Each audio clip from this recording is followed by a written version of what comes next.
They want the American gospel where they can do whatever they please, So let's hear their answer if there's a different gospel for Americans and a different gospel for Africans. No, absolutely not. I'll say that as I've traveled overseas quite a bit, one of the things that has most consistently disgusted me is seeing the material that America puts on the shelves of the rest of the world. The picture that we give of America about how life should be lived based on how we live it, and then we go and write, "In God we trust," on our money. Everybody uses the money, everybody sees it, everybody knows this, and yet somehow nobody seems to notice the hypocrisy, or at least in a way that anyone is willing to do anything about it.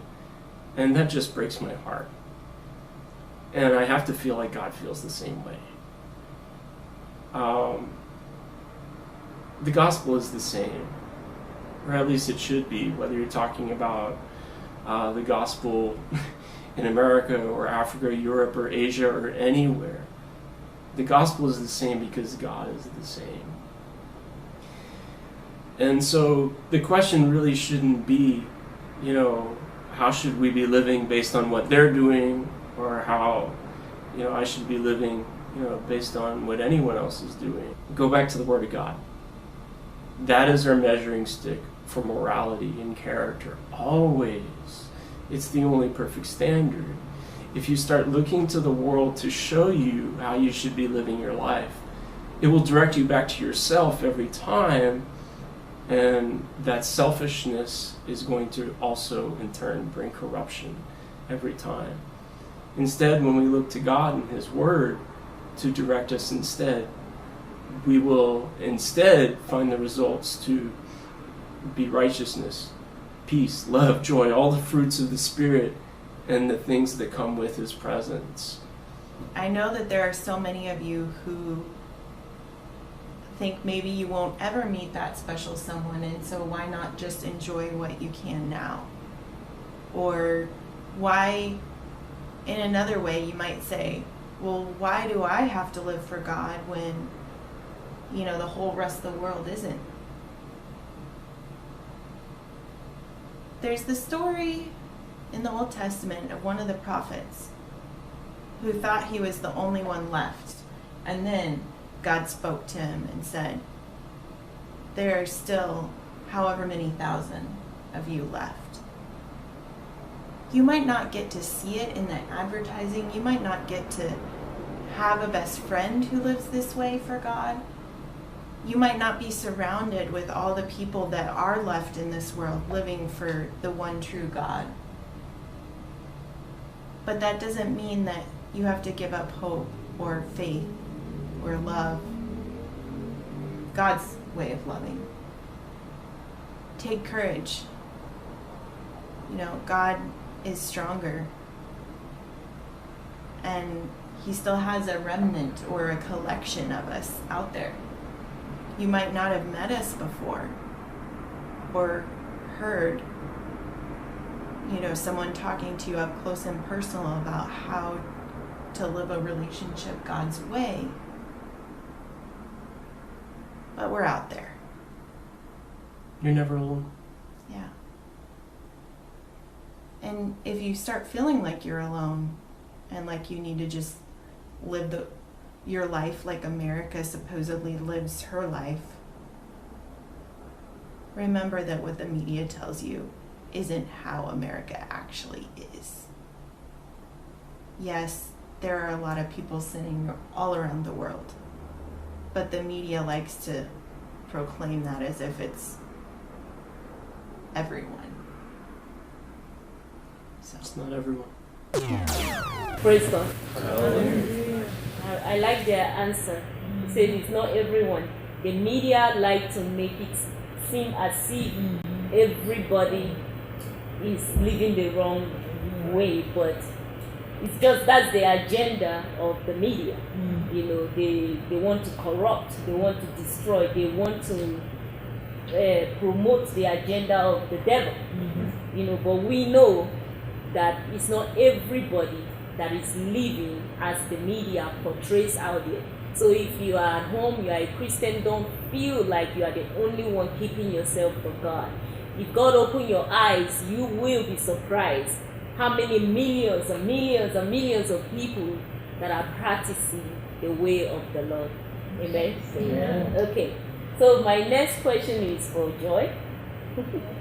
So Joy, I'm going to ask you this question because it's very practical. You are with a Christian brother. Your wedding has been announced. It's just 24 hours to your wedding, and you find yourself alone in a room, and there's really bad temptation. And he basically convinced you, say, why don't we do something? Our wedding is tomorrow. Why don't we do something anyway? We are already almost there. Everybody knows that tomorrow we are getting married. What stopped you from being intimate with him 24 hours before your wedding?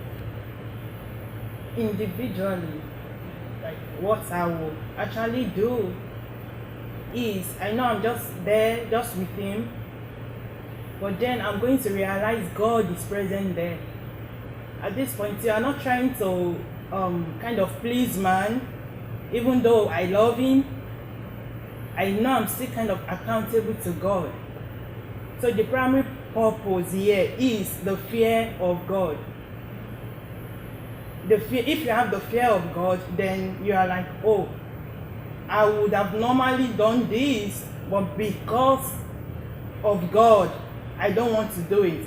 And I think it's not only in the area of marriage, even in our secular lives too, like your relationship with your fellow human being, there are some things you know that, oh, if I do this, it will be unfair to this person.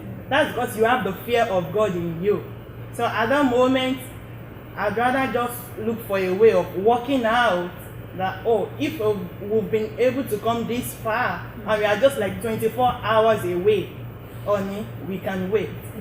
Yeah, like it should be an intentional act. Like don't take this like I don't love you, or you really know I do, but because I still want to keep this, my best action would just be I have to walk away. So the grace of God that has brought us this far will kind of lead us through to the altar. Yeah. I like that. I like that. So now I have to say, you said if you walk away, the wedding is cancelled. Oh, Wow. they walk away. That's a difficult one. Yeah, to add what she's saying. But I need her to answer that okay, question, okay. and then you add. Okay. If you walk away, the wedding is cancelled. Okay. I will have to look for a way of talking him out of it. The wedding is cancelled if you walk away. That's what I'm saying. Like, okay, let's go back to the basic, right? I would want to believe in the process of preparing for this marriage of a thing. We've had people that have been there, like guiding us, trying to make sure things are being done the right way. The truth is, these people will not be there all the time with us. That's why we have to have the fear of God. So even though my leaders, my spiritual leaders are not here, my mentors are not here, God is still here. If you have that fear, then that will be able to guide you through. But at that point, when I'm kind of being caught, I'll be like, okay, can we talk to somebody?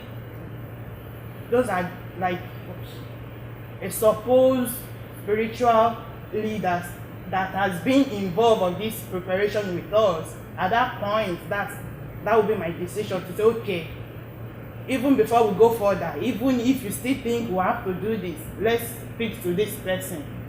Most of the time, God works in a mysterious way. Hearing from that person alone will kind of calm the situation. Most times it does work out like that. And that will be what I would do. Thank you. Hopefully it works out. Who want to add? Yeah, I wanted to say something. Voice up. I'm trying to, I like to be practical and everything, so we are Christians and we're trying to obey God and serve God in everything we do. But, we also need to apply wisdom. You've been with that brother maybe 6 months, so when you guys are doing courtship, you know some of the things that he likes. So when he started going to that direction, remember the things that he likes, trying to use it to win him, because that time you're applying wisdom. So you might tell him, hey, can we take a walk? Let's take a walk. You do something that you know that he also like. By doing it, you are taking him away from it. But if you're trying to at that point, trying to also bring the Bible, it depends on how you present it. And that the way you present it may lead to other one of saying, okay, the marriage is going to be cut off with this, because everything is all about presentation. If you find yourself in that kind of situation, trying to pray for wisdom, trying to think of something that will, bring you guys out of that situation. Don't try to, because him himself, he knows the Bible too, so trying to be smart, trying to see it in a better way, because you guys have done courtship for 6 months, right? So within that period, okay, if you piss him off, you normally know what you do to please him. So at that point, that's what you need to be. That's the tactics you need to apply, so that to make everything, to neutralize every temptation that was trying to come up at that time. Any other person? If the demand is that stringent, I don't think you should go ahead with it. Because if he's willing to wait for 6 months to get married, what is 24 hours? So it's not something you want to debate whether you look for something he likes or whatever. If he's not willing to wait 24 hours, then it's not worth it. Yeah, I actually have to agree with him, because at that point that's when you have to question, is this the true nature of the person? Have they been faking it for the last 6 months? And I would have to say that because as a man, whenever that switch happens, typically your guard is down and you no longer, this is the person how they will be in your marriage. If they can't control themselves for 24 hours, what does that mean for your marriage? When there is a situation where, let's say you're pregnant for 9 months and the doctor is like, you're not allowed to have sex for the next 9 months because of the pregnancy. There are pregnancies like that. How is he going to react? If he couldn't wait for 6 months, what's 9 months? So I would have to say that you'd have to rethink the whole marriage. If he gets to the point where he's starting to threaten, and then you have to question his self-control. You have to question his anger. You have to question all the fruits of the Spirit in this one, because then these things will not be an issue if the fruits of the Spirit were there. For the sister, you always have to remember, a broken courtship is far better than a broken marriage. If 24 hours before the actual wedding a brother comes up with this, it could be a strategy for him to break up the marriage. And it just may be that God is just the last time that God is trying to pull you out of that thing. So it's not always about trying to appease him or trying to make him feel good. Like what James stated, self-control is very important. Purity is not only practiced as a single person, even in marriage. So your husband should still be able to exercise self-control. So if he's not willing and he's insisting that because of this you cut off the wedding, it's best to cut off the wedding. Eventually God will give you the right person. Amen. Okay. So I asked our couple, David and Stephanie, I asked them that was there at any time they became extremely tempted to become intimate before marriage, because of course they went through courtship. I asked them about that, and I asked them how did they handle the temptation to become intimate before marriage, why they were still in courtship. So let's hear what they had to say. Well, I think I sometimes made things harder for David. I mean, I tried to dress respectfully, definitely. But I thought that snuggling and, being close and just as close as I could be to him, fully dressed, of course, was okay. And a lot of the time, our arms together during the movies, or what we call noses, or a kiss on the cheek, all of those things were done innocently and in support of a good relationship. But I think David definitely helped monitor when things were to become more tempting if we didn't pause or take time apart. And I know at one point we had been roller skating or ice skating, and we were sitting in the car afterwards in the front seats and just talking, etc. And I think after I kissed him on the cheek or something, and we were close, we had our faces close together, that David said we needed to take a minute because he wanted to respect me and respect us. And I really appreciated that. But I think that takes a very firm decision and commitment for both parties to watch how they interact together and what they cause to come about in the other one's body and mind and even soul. So, and I know David and I approached our relationship with a lot of prayer too.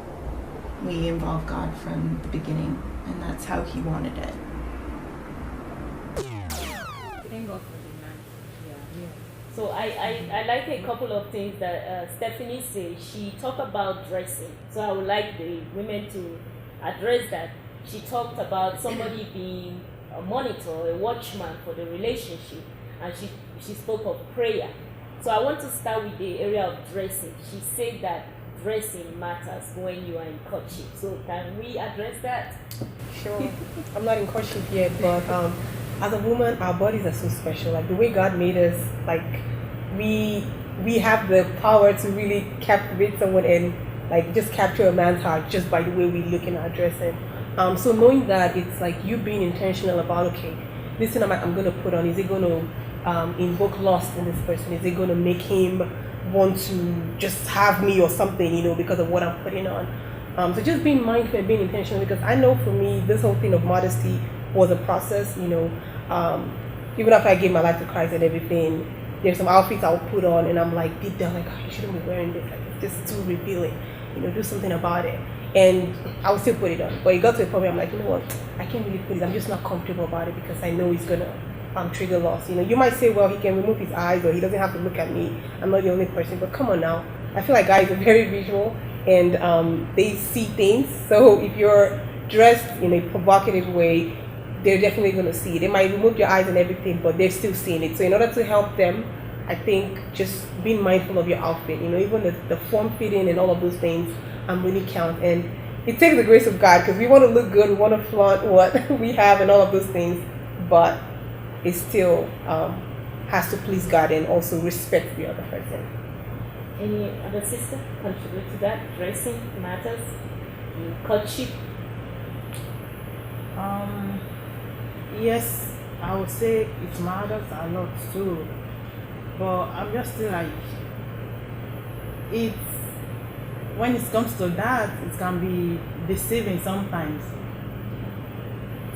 Most times, except you are not really in love with this person, you will be attracted to this person anyways, no matter how you dress. Let's just be like practically right here. If you are really attracted to this person, even if they are looking unkept, yes, even if they are looking unkept, that will not remove the whatever you have in mind towards them. So at this point, it's just the grace of God that really needs to abide to sustain the courtship. I'm not saying you should overlook the area of dressing. Like you have to do that. Like that okay, I did my best to kind of make things work. Like I did my best, like trying to dress fine and everything. Then God forbid things go the opposite way. You put in your good best. That's what I'm trying to say, because it doesn't really matter the way you dress. Somebody that will be attracted to you will still be, because I need to really quickly chip in this, not to take our time. Back in Nigeria, I was posted to the northern half of the country, where you know the way they dress, right? They cover everything, but they still get used. They still get abused. Yeah, that was why I spoke to myself that so most times doesn't like dressing really do not count sometimes, because if these people can still cover themselves, like you can barely see their faces. So what are we talking about? I mean, because if they are not really wearing all those, because I lived in some apartments with some of them, like you know, if they are with a lady like them, they kind of remove all those things and they feel comfortable. You look at them now, really? So you are this beautiful, this is all you've been hiding? To tell you they are really covering up if they are going out, but they still get used. So to summarize all this is just trying to still put God at the center. Why you still try to like do your own best to make sure, okay, I'm not being like putting this person on the spot, like it was due to the way I appeared that made him do what he think he was not supposed to do or something. Just do your own best and put God at the center. Excellent. I actually like to Okay. that. I actually like everybody answers so far. I think everybody have like great answers. But go ahead. Sorry. I dressing matters a lot. Yes, I understand that you both are in love at that point because you're both vulnerable, really. In courtship, your dressing matters. You know, as a sister, the brother is already head over heels in love with you and everything, and same with you. So you have to do what you can do to eliminate temptation. You know, so if you guys are meeting the day of courtship, like you're meeting physically, you need to dress modestly. He's already attracted to you, so you shouldn't wear something that's going to make him not to keep his hands to himself. You know, and even when you're doing video calls and things like that, you shouldn't wear any revealing stuff, like something that will show your, you know, like sleeveless and all of that. You have to be mindful of it. You really have to be practical in that sense, because if you say, okay, your dressing doesn't matter, you are making it even difficult for him as well. You know, and when he's coming and you're trying to not, so your dressing matters a lot. It really does. Okay. Well, okay, so let's hear one from the guy that's dressing. The way the women, a woman dress to courtship doesn't matter to you. One, of course it matters. I mean, it's one less hurdle we have to, it's one less thing we got to pray about, right? But I did want to address, like what you were saying, it's the posture of the heart, right? It's a heart, it's a lot of these things are a heart issue. And so we have to, first of all, check our heart at the door, right? You know, be like, God, this is my heart. It's not perfect, but you can go ahead and you can wash it and make it perfect. And help me in this situation. You know, anything, the devil could try and use anything. An ankle, you know, I don't know, whatever is your I guess Achilles heel, he can use that. But if you ask God to watch your heart, watch your eyes, He'll help you in each situation you find yourself in, whether or not someone is careless, and if they're doing what they're the best they know how, and yet it's still revealing to you, then it's something you have to take to God. And that's where prayer comes in, as he had said, and that is something that has to be within the process from beginning to end. And you'll notice if that starts to lack, then the temptations begin to increase. You know? So whenever you start getting a temptation, start looking at your prayer life and keep that in check. Let's discuss on monitoring when you're in courtship. Somebody monitoring the situation. Stephanie was saying that sometimes she get a little bit too close, and then David is like the whistleblower to say, okay, let's cool off a little bit. So can we kind of talk on that a little bit? Somebody having to be a guard for the relationship, guarding the relationship. I mean, well, I know about where I come from, where I worship, right?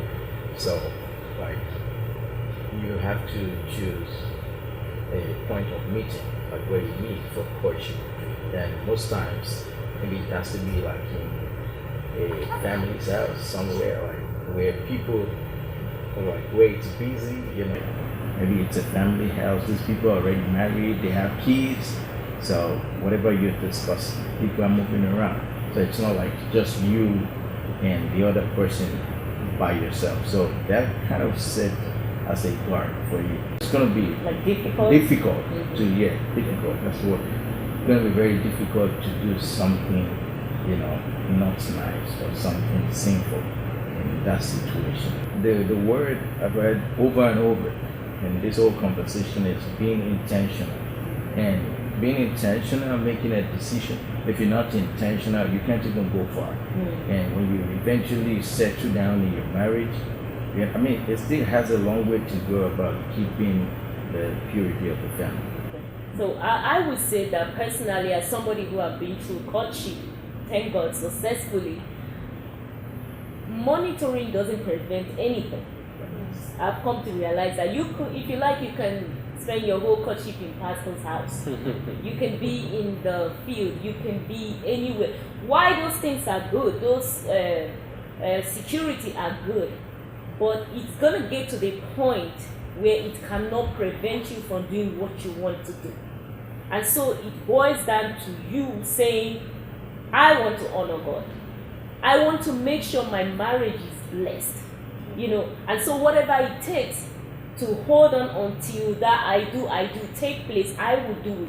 For me, for my marriage. Not necessary for the church. Not necessary for the elder. Not necessary for anybody. Once you have that determination within you, your courtship will be successful. But if you are pretending or you are trying to play along with the church or with whoever that is in charge of your courtship and you don't really believe in what you are doing, most likely you will fail. Because it will get intense as you get closer and closer, as you get to know the person more, as your marriage date is approaching, the feeling, everything will become very intense. That, like our sisters say, even if you're wearing a bag of rice or something, it becomes very intense, And in fact, let me go back to David and Stephanie. I asked her, I said, was there any point that she was afraid that David will not be good in bed? Remember, when you are going through the route of courtship, you are not intimate. Right. So I asked her, at any point, is she like, what if I marry this guy? He's terrible in bed. Yeah. Let's hear what she had to say.